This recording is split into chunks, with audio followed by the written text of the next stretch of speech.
마태복음 28장 18절부터 20절까지 같이 한번 천천히 읽도록 합니다.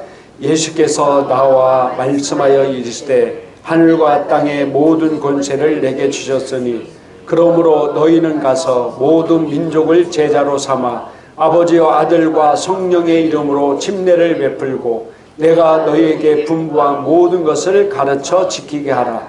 볼지어다 내가 세상 끝날까지 너희와 항상 함께 있으리라 하시니라. 아멘. 저는 오늘 본문 말씀을 통해서 새로운 피조물 계시 더하기라는 제목으로 같이 말씀을 나누도록 하겠습니다. 지금 사순절 기간입니다. 예수님께서 우리를 위해서 십자가에서 죽으신 그 과정을 쭉 우리가 기념하며 그 과정을 우리가 묵상하고 그 은혜를, 그 사랑을 나누는 귀한 시간이고 4월 5일 날이 부활절입니다. 한국교회는 예수님의 십자가의 죽음을 굉장히 큰 의미를 두고 있습니다. 그건 우리가 당연히 해야 될 일인데 약간 부족한 부분이 뭐냐면은 부활해 가는 겁니다. 예수님 십자가의 죽음을 통해서 이루어 놓으신 것이 있고 또 부활을 통해서 이루어 놓으신 것들이 있습니다. 근데 십자가의 죽음만 강조하다 보니까 부활을 통해서 이루어 놓으신 그런 하나님의 놀라운 은혜를 우리가 잘 알지 못하고 그것을 누리지 못하는 그런 안타까운 현실들이 있습니다. 우리가 신약 성경을 읽다 보면은 사도 바울이 기록한 서신서들인 사도 바울이 기록된 것들이 우리는 뭐라고 하냐면은 새로운 피조물의 계시라고 얘기하고 있습니다. 예수님이 부활을 통해서 이루어놓은 우리의 놀라운 새로운 생명을 가진 우리가 이 땅에서 내가 누구이고 무엇을 가지고 있고 무엇을 할 수 있는지에 대해서 말씀하신 것이 바로 새로운 피조물의 계시입니다. 제가 이 새로운 피조물의 계시를 공부하면서 들으면서 정말로 너무 기뻤어요. 제가 성경을 읽으면서 이해하지 못하고 또 아무리 이게 무슨 내용일까 다른 주석을 찾아보고도 시원하지 못했는데 이 말씀을 통해서 성경의 대부분 난제라고 생각하는 것들이 많이 해결되었습니다. 그래서 제가 이걸 갖고 책을 쓴다고 아직도 좀 잡고 있는데 지금 한 150페이지 이상 제가 좀 써놓기는 다 했어 지금. 이 새로운 피조물의 계시를 통해서 제가 또 믿음이 엄청나게 성장하는 것을 느꼈습니다. 제가 하나님 안에서 탁월하고 또 믿음 안에서 주님이 주신 권세를 통해서 우리가 원수마귀 사탄의 권세를 박살내고 또 질병을 치료하고 탁월한 삶을 살게 되었습니다. 자신감 있는 신앙생활을 하게 되었습니다. 할렐루야. 근데 제가 이제 시간이 쭉 지나면서 주변에 이 말씀을 통해서 변화된 사람, 변화된 교회를 쭉 이렇게 보면서 어느덧 시간이 흐르다 보니까 아쉬운 것이 하나 더 나온 거예요. 물론 이것을 다들 알고는 있습니다. 근데 강조를 안 하고 그렇게 살고 있지 않기 때문에 저는 오늘 그래서 성경 설교 제목을 새로운 피조물 뭐예요? 더하기. 새로운 피조물에다가 이것을 꼭 해야 탁월한 복음의 능력이 나타나겠다 해서 새로운 피조물 더하기라는 제목으로 이렇게 설교를 나누게 되었던 것입니다. 제가 이렇게 보니까 이 복음은 너무나 탁월하고 좋고 성도들이 자존감이 세워지고 또 삶 속에서 믿는 자로서 권세를 가지고 승리하며 막 나가고 성장하는데 어느 순간에 이렇게 되다 보니까 정체되어 있는 그런 모습을 제가 발견하게 되었습니다. 자기만을 이게 쭉 지나다 보니까 어느 순간에 자기만을 위해서 재정, 자기만을 위해서 건강, 또 승리의 삶을 살게 되고 이게 뭔가가 빠져있고 있다 보니까 자기만을 위해서 살다 보니까 저가 이렇게 어떻게 보면은 이것이 세상 사람들이 이 새로운 피조물 계시를 비난하고 있는 가장 큰 게 뭐냐면은 기복신앙이라는 거예요. 번영신학이라고도 합니다. 근데 그런 것들이 비춰지기 시작하는 거예요. 그래서 제가 너무 안타까웠어요.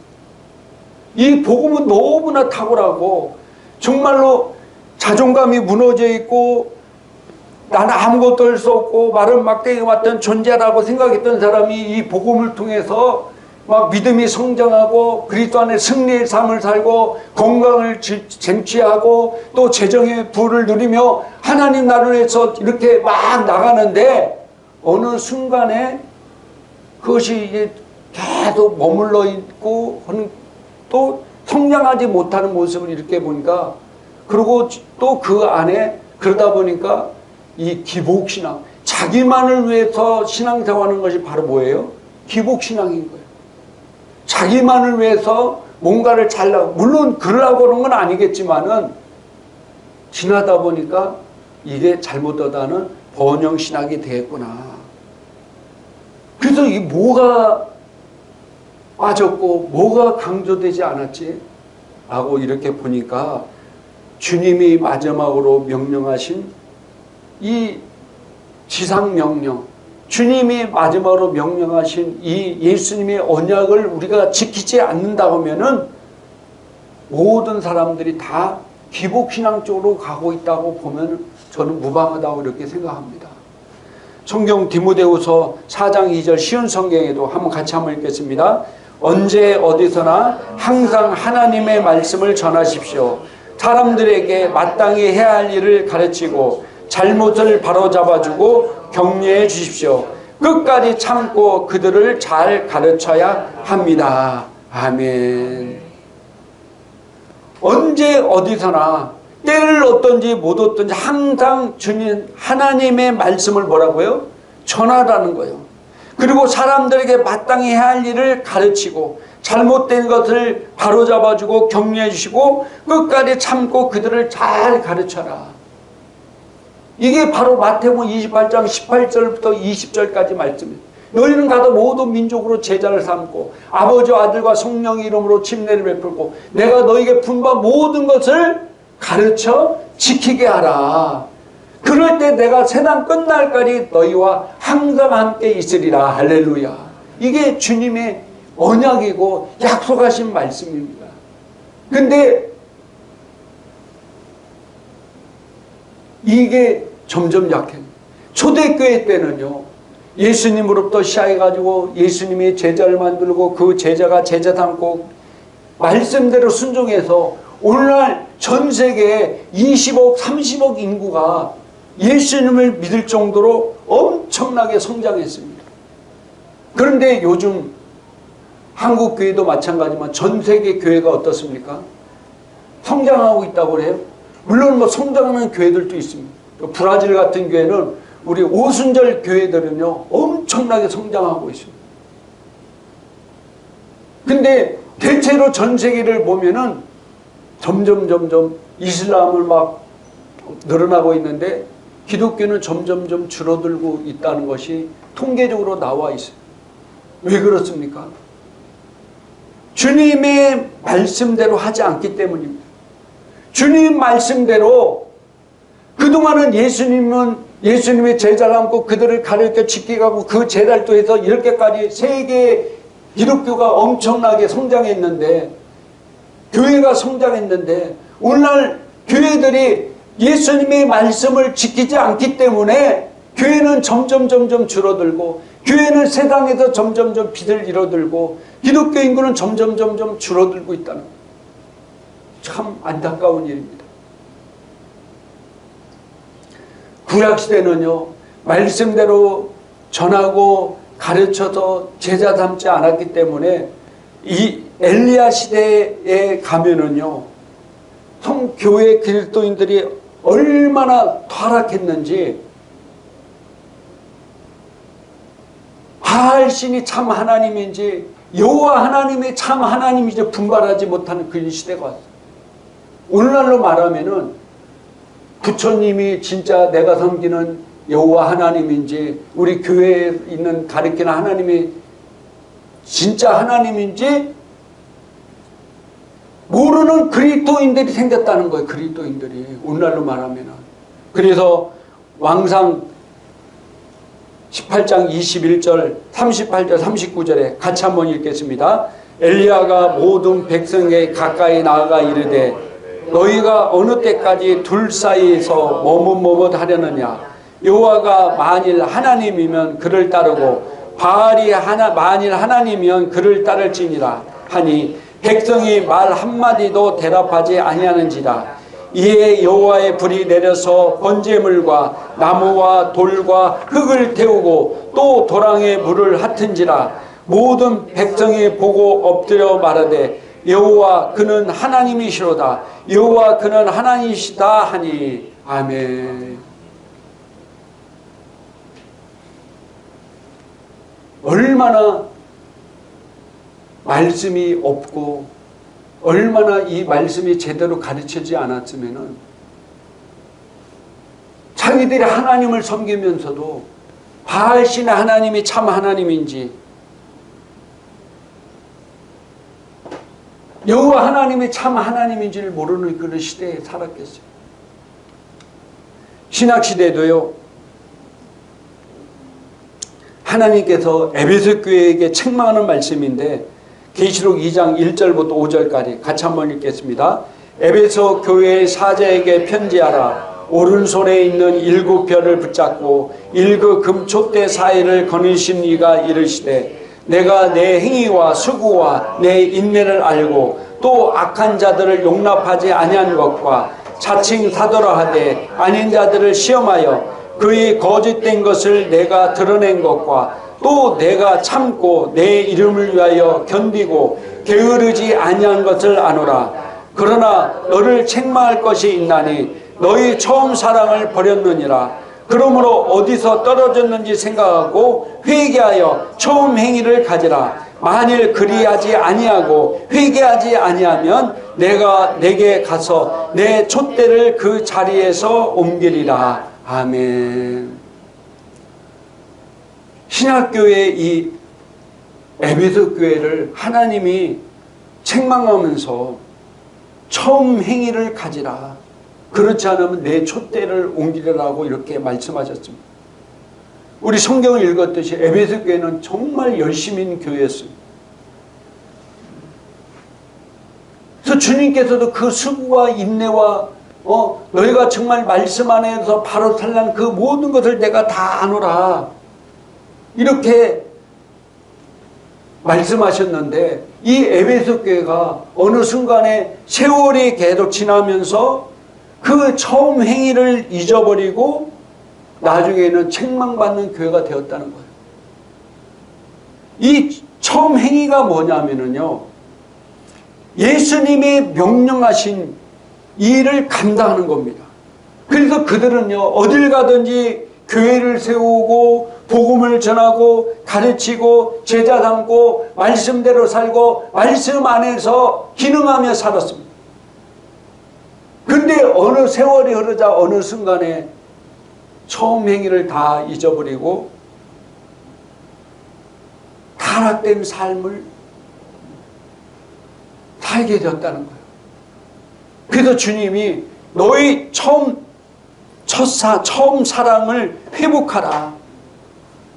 처음 행위를 회복하라. 그렇지 않으면 내게서 그 촛대를 옮기리라고 말씀하고 있는 겁니다.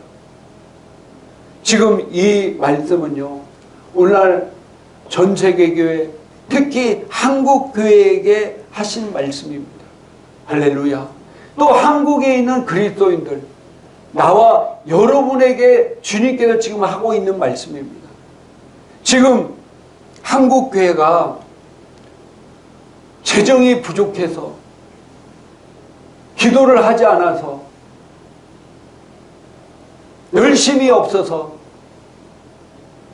교회 숫자가 적어서 조직이 제대로 조직화되지 않아서 한국교회가 지금 점점 줄어들고 있는 겁니까?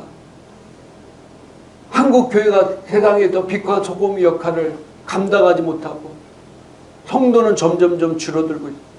왜 그렇습니까? 그것은 교회의 본연의 사명인 주님께서 명령하신 일을 지키지 않기 때문에 에베소 교회같이 처음 사랑, 처음 행위를 잊어버렸기 때문에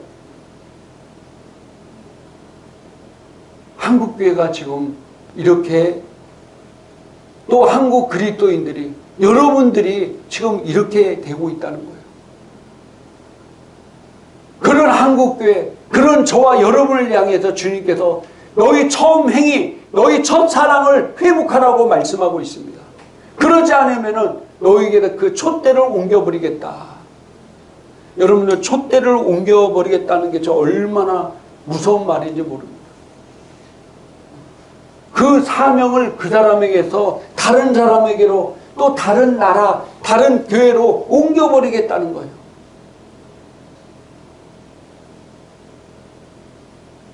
몇백 년 전에 유럽 교회가 이 사명을 잘 감당했어요. 그래서 유럽 교회가 전 세계를 복음을 전하고 유럽 교회가 전 세계에 하나님 나라를 세웠어요. 그래서 유럽이 축복을 받아서 세계 강대국들이 다 유럽에 그러던 유럽이 첫사랑 처음 행위를 잃어버리고 타락하고 부패하니까 그 촛대를 어디로 옮겼어요? 미국으로 옮겼어요. 미국으로. 그 미국이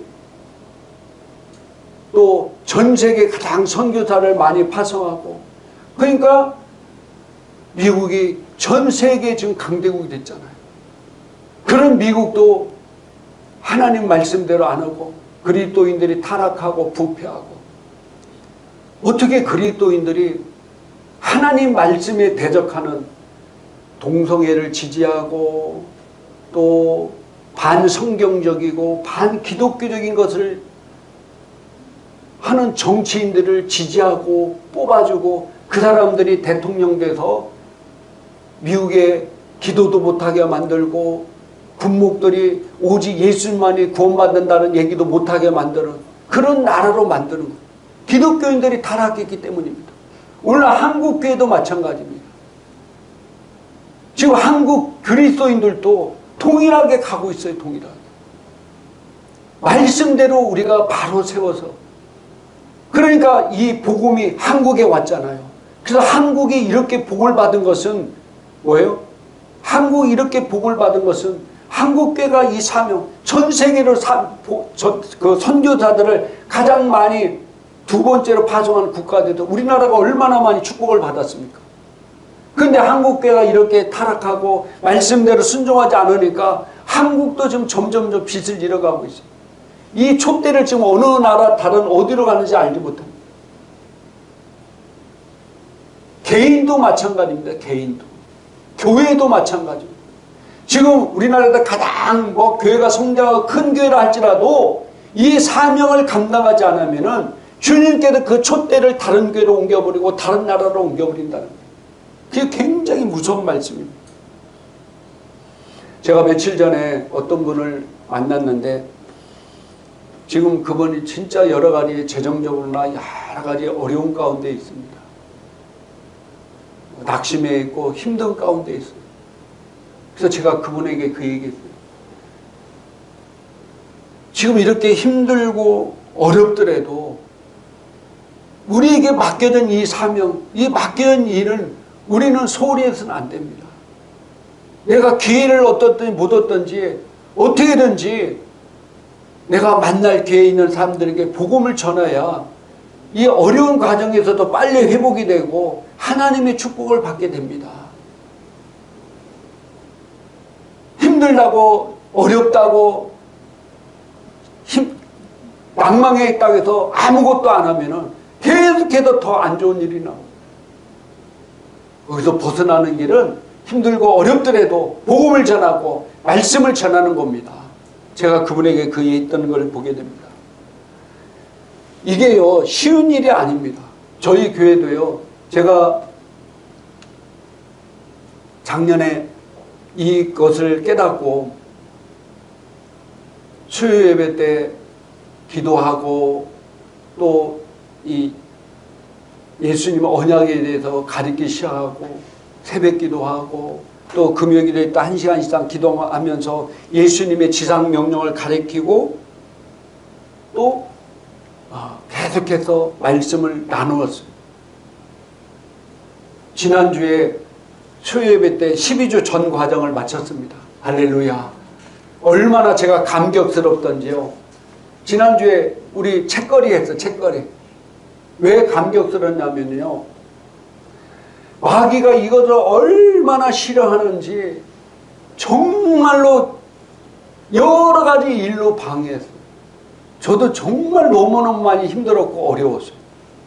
제가 그걸 깨달으면서 마귀가 이 예수님의 말씀대로 이 예수님의 언약의 지상 명령하고 이 예수님의 명령대로 가르치고 지키게 하고 제자 삼는 것을 정말로 싫어하는구나 하는 것을 제가 피부로 완전히 느꼈어요.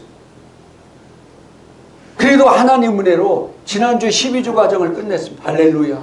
우리는 어떻든 간에 끝까지 포기하지 않고 주님이 우리에게 명령하신 거니까 끝까지 나가게 될 것입니다. 할렐루야. 제가 지난주에도 잠깐 말씀드렸지만 인생은요, 멀리서 보면 다 희극이야. 근데 가까이 보면은 비극이다. 멀리서 보면 다 아무 일 없이 다 행복하고 다 잘 사는 것 같지만은 가까이에서 보면은요, 문제 없는 집안 없고 다 재정에 건강 사람 문제에 다 문제 없는 사람 없어요. 우리가 SNS에 뭐 어디 해외여행 다니고 뭐 맛있는 거 먹으러 다니고 뭐 좋은 것만 다 올리니까 이 사람들은 다 행복하게 사는데 나만 불행하게 사나보다 착각하는데 절대로 아닙니다. 여러분 SNS에 올 때 부부싸움 하는 거 올리는 사람 봤어요? 좋은 것만 올리는 거예요. 좋은 것만.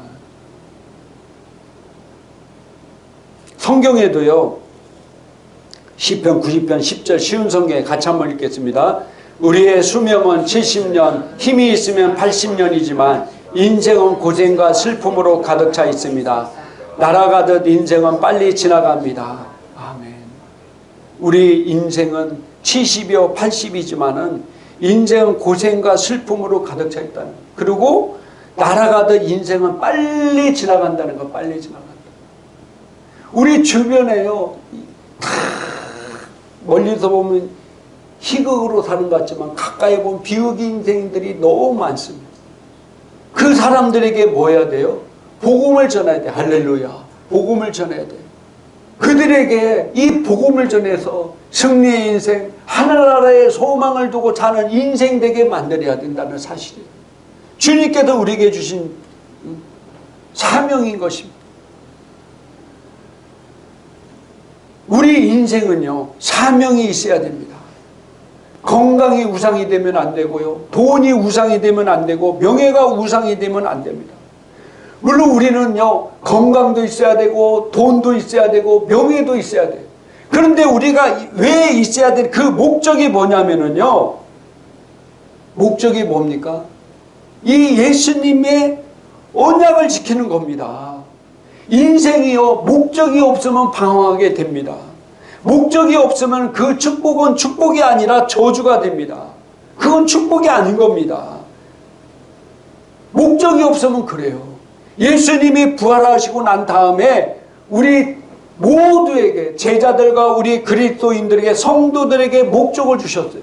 그 목적이 바로 마태복음 28장 18절부터 20절까지 말씀입니다. 내가 돈이 있어야 되고, 건강해야 되고, 명예가 있어야 하는 모든 목적이, 너희는 가서 모든 민족으로 제자를 삼아 아버지, 아들과 성령 이름으로 침례를 베푸고 내가 너희에게 분부한 모든 것을 가르쳐 지키게 하라. 할렐루야. 이게 목적 있는 인생이에요. 고린도전서 9장 16절 쉬운 성경에도 이렇게 말씀하고 있습니다. 같이 한번 읽겠습니다. 내가 복음을 전한다 해도 자랑할 것이 없는 것은 그것이 내가 당연히 해야 할 일이기 때문입니다. 만일 내가 복음을 전하지 않는다면 나에게 화가 될 것입니다. 아멘. 사도 바울은 이렇게 고백합니다. 내가 복음을 전하는데도 자랑할 것이 없으면 그것도 내가 당연히 해야 될 일이다. 내가 복음을 전하지 않는다면 나에게 화가 있기 때문이다. 주님이 너희가 이 말씀대로 순종하면 내가 세상 끝날까지 내가 너와 함께 하겠다고 그랬어요. 그래서 우리는요, 내가 꼭 이 사람에게 복음을 전해야지 그게 아니라 내가 어느 살다 보면은 누구를 만나서 대화하다 보면은 그 사람이 복음이 필요한 사람들이 느껴집니다. 그럴 때 복음을 전하고 또 그 사람들을 가르쳐서 제자 삼고 또 그 사람이 또 가르쳐서 제자 삼도록 만들어주는 것이 바로 예수님께서 우리에게 명령하신 일이라는 사실입니다. 말씀을 정리하고 마치도록 하겠습니다. 사랑하는 우리 성도 여러분, 우리에게는 놀라운 계시가 있습니다. 할렐루야. 이 놀라운 하나님의 자녀를 주시는 축복이 있습니다. 이걸로 끝나면은 그게 기복이 되는 거고 번영이 되는 거고. 그러나 이것이 이루어져야 될 가장 큰 목적, 우리에게 주신 인생의 목적이 바로 뭐냐? 바로 지상명령, 예수님의 언약을 지키는 겁니다. 제가 여러분에게 매일 나가서 뭐 거리에다 전도해라, 어디 가서 뭐 해라, 그런 소리는 안 하겠습니다. 내가 지나가다가 내 친구든지 누구를 만나는 사람들에게 뭐예요? 기회 있을 때마다 그들에게 복음을 전하는 겁니다. 할렐루야. 그럴 때 하나님이 우리에게 놀라운 은혜를 주시고 축복을 주시고 우리를 통해서 더욱더 하나님과 함께하는 놀라운 기적과 역사들이 일어나게 될 것입니다. 저와 여러분들은 그 사명을 잘 감당해서 정말 우리 주님 앞에 갔을 때 잘했다 칭찬받는 성도가 되기를 주님의 이름으로 축복합니다. 우리의 인생 70, 80 금방 지나갑니다. 우리는 언제든지 다 주님 앞에 서 있어야 돼요. 주님 앞에 정말 서 있어요. 그때 주님이 뭐라고 하시겠어요? 우리는 칭찬받는 자, 잘했다 칭찬받는 자 되기를 주님의 이름으로 축복합니다. 우리 기도하겠습니다. 이 시간 오늘 말씀을 생각하면서 같이 동성으로 간절히 기도하겠습니다. 우리에게 주님께서 귀한 사명을 맡겼습니다.